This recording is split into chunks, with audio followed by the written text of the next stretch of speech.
একটি ছোট গ্রামে থাকত এক বৃদ্ধ মানুষ, নাম ছিল হরিদাস। তার পরিবার বলতেছিল একমাত্র তার পোষা কুকুর ভোলু। ভোলু ছিল হরিদাসের ছায়াসঙ্গী, বাজারে যাওয়া, নদীতে গোসল, এমনকি সন্ধ্যাবেলা পূজা দেওয়া, সবকিছুতেই ভোলু ছিল পাশে। গ্রামের মানুষরা বলত, ভোলু যেন হরিদাসের আরেকটা প্রাণ। দিন কেটে যাচ্ছিল ভালোই, কিন্তু এক শীতের সকালে হঠাৎ হরিদাসের নিথর দেহ পাওয়া যায় উঠোনে। হয়তো বার্ধক্য, হয়তো হার্ট অ্যাটাক। খবর ছড়িয়ে পড়ে গ্রামে, সবাই ছুটে আসে। কিন্তু ভোলু, সে হরিদাসের পাশ থেকে এক চুলও নড়ে না। গ্রামের লোকজন হরিদাসের শেষকৃত্য সম্পন্ন করে, কিন্তু ভোলু তখনও চেয়ে থাকে সেই উঠোনে, যেখানে তার প্রভু চিরনিদ্রায় শায়িত ছিলেন। কেউ খাবার দিলেও ভোলু মুখে দেয় না। দিন যায়, রাত যায়, ভোলু কেবল বসে থাকে প্রভুর অপেক্ষায়, যেন সে এখনও বিশ্বাস করে প্রভু একদিন ফিরে আসবেন। সপ্তাহ পেরিয়ে যায়, ভোলুর দেহ ক্রমেই শুকিয়ে যায়, চোখের সামনে নিভে যেতে থাকে তার প্রাণের আলো।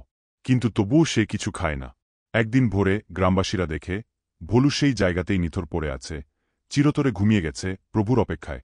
গ্রামের পাশে একটি ছোট গাছের নিচে দুটো কবর, একটিতে হরিদাস, অন্যটিতে তার ভোলু।